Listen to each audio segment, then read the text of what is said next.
Hello mga katroops! Ayan, kamusta na naman tayo?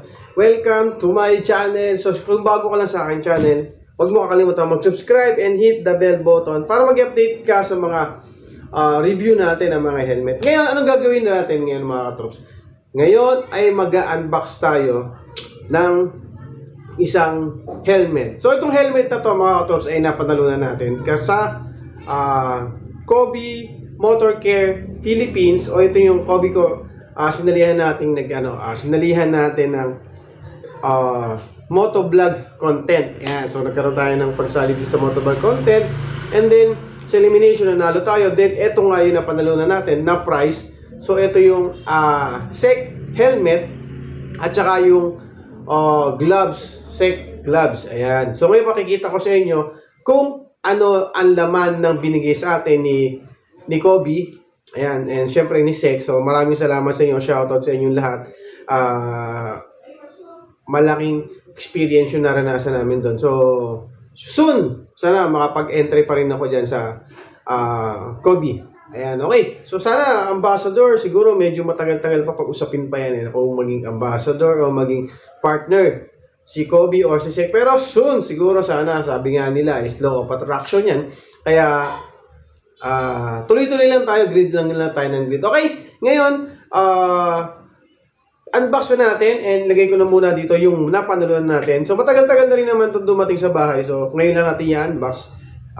Okay, ito na. Ang ating, taran! SEC helmet. So, itong SEC helmet na to, sabi nga nila, is limited edition ni McKinley Kyle Pass. So, sino ba si McKinley Kyle Pass? So, si Kyle, so pinakamadaling salita, tawag natin sa Kyle, isa sa mga Filipino motorcycle riders, professional riders na nagko-compete sa ibang bansa. Ito nakaraan is nasa Barcelona sila. So, ang gamit niya ay 600cc. So, parang kung hindi ako nagkakamali, nag-7th place siya doon.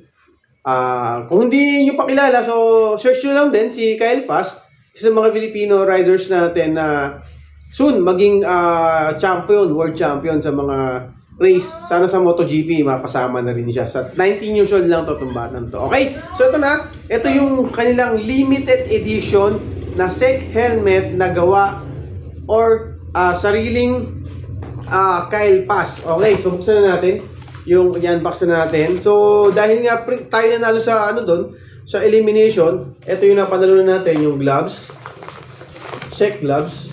Yan. So medyo okay na rin. Okay na yung SEC gloves. Medyo common. Ito tong gloves na to. Common na yung gloves. Pero okay, thank you pa rin, syempre, di ba? Bigay naman yan, libre naman yan, okay? Pero syempre, ang importante sa atin, ito yung helmet na binigay niya sa atin na ni Kyle Pass. So, meron siyang libreng smoke lens. Yan. So, may libre siyang smoke lens. Yan, no? Yan, smoke lens, SEC helmet. Okay. Then, share natin. Tasa natin. Yan. So, eto na ngayon. Ayan na. So, tingnan natin. Tanggalan natin. So, unbox nga siya. Sabi ko kasi unbox na natin. So, ito yung limited. Inulit ko, limited edition ni Kyle Pass. At papakita ko sa inyo. Ayan. So, ang ganda ng bag. SEC bag. Ayan. Thank you, SEC. No. Ito na. Uy, teka, saan ba yun? Ito, dito pala. Yan. Okay. 1, 2, 3, and yan.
So, eto na yung limited edition ni Wonder Boy. So, sabi nga nila si Wonder Boy na si Kyle Pass.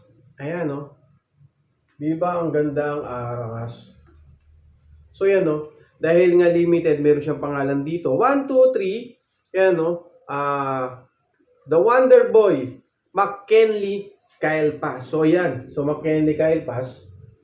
Yan. Di ba? Sec. So, sa size nito, ang size nito kasi, large. So, kasi yung kinuha ko naman. Tama-tama sa akin ito. Itong large na to. Yan. Presyo nito sa market, 3,600 pesos. Diba? Ano ba meron ito? Ito ay single visor. Tapos yung foam niya, ayan o. Kaya lang, ang nagustuhan ko rin dito, naka-double D-ring, ayan o. Bibihira tayo makakita sa mga helmet na double D-ring. So, ito yung pinaka-safe na strap na pwede natin, ang ginagamit sa mga helmet. Lalo na pang race, ito talaga yung pinaka-safe, yung double D-ring. Ayan. Ganda naman ng lining niya. Okay naman. Think, pwede nang gamitin to. Tapos yung siguro yung windows niya, hindi ko alam kung paano. So, testingin natin to sa susunod na araw. Tapos papakita ko sa inyo yung actual.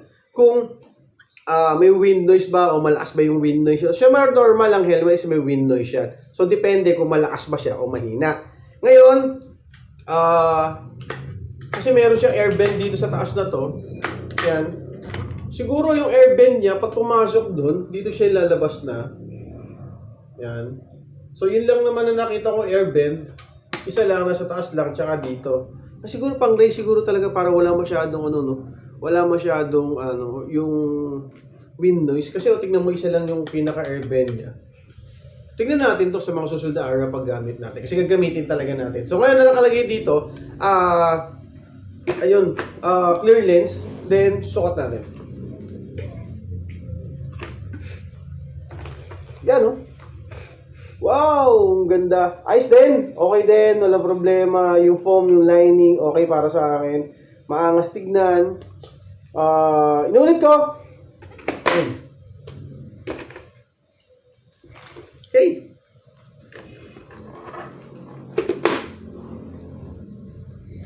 So, ayan.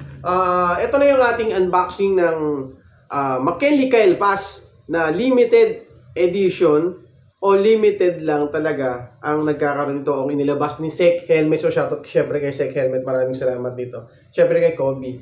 Ayan. So, soon, pakikita ko sa inyo or antantayin nyo na lang konti. Pakikita ko na yung ating paggamit ng helmet na to. At syempre, sana maganda yung wind noise ito or wala masyadong wind noise para magagamit natin lagi. Okay? So, paano mga troops? Maraming salamat sa inyo. Salute sa inyo. Ride safe always. God bless always. Pero, shoutout muna tayo kay Helmet House, Mr. and Mrs. Sprint. Ayan, sila Secret Shop. So, lahat ng mga sumusuporta sa atin. Maraming salamat sa inyo. So, paano ulit? Maraming salamat. Salute sa inyo. Ride safe always. God bless always. Check Helmet and Kobe Philippines. Maraming salamat. Ride safe always. God bless always. Because your family is waiting for you. Bye-bye!